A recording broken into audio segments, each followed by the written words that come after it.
Kalau di luar Jawa sebelumnya 46,3%, sekarang ini secara signifikan mulai luar Jawa itu yang lebih besar kontribusinya terhadap realisasi investasi. Dan ini saya meyakini, Pak Menteri Bahlil juga meyakini bahwa ini merupakan kontribusi besar dari perbaikan konstruksi yang ada di seluruh Indonesia, baik itu jalan, jembatan, pelabuhan, dan juga terminal yang tadi disampaikan oleh Pak Menteri Perhubungan. Dan tentu kita tidak berhenti di sini. Harapan kami di tahun-tahun yang ke depan ini, sektor konstruksi ini akan terus menyumbangkan perbaikan untuk menurunkan distribusi logistik tadi disampaikan oleh Bapak Presiden. Juga tadi Pak Presiden menyampaikan untuk World Global Competitiveness Index kita itu meningkat dari peringkat ke-34 ke peringkat ke-27. Ini juga salah satunya disumbang oleh membaiknya jalur transportasi yang ada di Indonesia. Bapak Ibu yang kami banggakan, tentu salah satu yang menjadi catatan penting bagi kita untuk investasi adalah ICOR, ya, Incremental Capital Output Ratio, yang mana disumbang juga oleh sektor konstruksi. Jadi kalau pembagi ICOR-nya itu makin kecil, maka biaya cost-nya itu akan menjadi lebih efisien.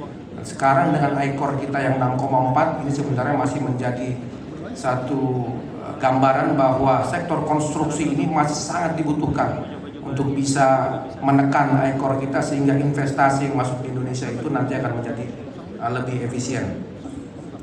Selanjutnya barangkali catatan yang terkait juga dengan sektor konstruksi ialah kalau kita melihat realisasi investasi, mungkin bisa langsung jam kepada 5 sektor yang tertinggi di dalam realisasi investasi di triwulan 2 atau semester 1. Itu kalau di PMDN, sektor konstruksi ini masih menjadi primadona. Jadi masih menjadi primadona untuk yang di sektor PMDN. Mana kalau kita lihat di slide ke-15 ini tren realisasi investasi berdasarkan sektor dari tahun ke tahun. Ini kita bisa lihat untuk PMDN khususnya ini masih menjadi primadona ataupun penyumbang terbesar untuk realisasi investasi yang ada di Indonesia.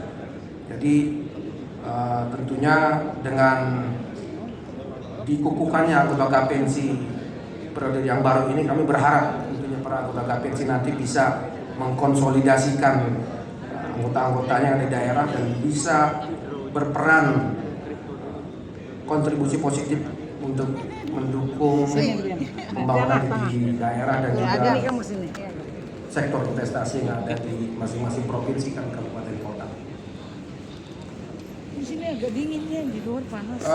Bapak dan Ibu yang kami banggakan, satu hal yang juga saya kira penting untuk kita ketahui bersama ialah di era dari BKPM Bu, wakilnya periode kepemimpinan Pak Jokowi dan kepemimpinan Pak Bahlil di Kementerian Investasi dari 2019 sampai dengan 2024 itu ditandai dengan mendorong hilirisasi atau sektor hilirisasi. Sektor nikel misalnya ditandai dengan mulainya ada pelarangan ekspor mentah untuk nikel di tahun 2020, dan sekarang dampaknya itu bisa langsung dirasakan, di mana nilai ekspor yang tadinya hanya sebesar $3 billion ini sekarang itu meningkat hampir 11 kali lipat menjadi 33,8 rupiah. Dan ini sektor hilirisasi kita juga catat kontribusinya terhadap realisasi investasi sejak dari triwulan keempat di tahun 2023, dan sebagai informasi di 2 triwulan terakhir ini itu kontribusinya itu 20%, mendekati 20% dari realisasi investasi.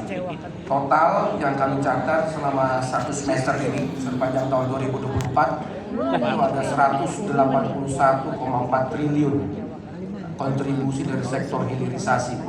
Bisa dilihat di sini mulai dari pembangunan di klaster mineral misalnya, untuk smelter itu dari mulai nikel, tembaga, bauksit dan timah 114 triliun, kemudian di sektor kehutanan pulp and paper 24 triliun, dan yang terakhir yang diresmikan oleh Bapak Presiden itu itu ekosistem kendaraan listrik. Nah, itu saat ini yang tercatat dalam 6 triliun dan sudah ada catatan-catatan yang sudah menunggu untuk beberapa semester ke depan, triliun ke depan yang terkait dengan sektor hilirisasi ini yang diharapkan nanti akan bisa mendongkrak pertumbuhan ekonomi nasional.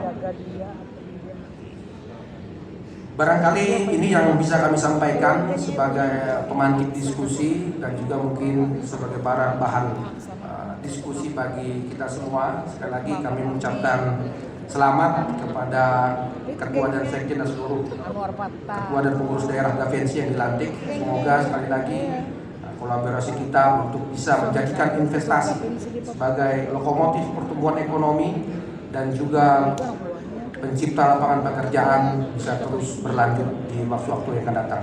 Terima kasih, kami tutup. Billahi taufik wal hidayah. Assalamualaikum warahmatullahi wabarakatuh.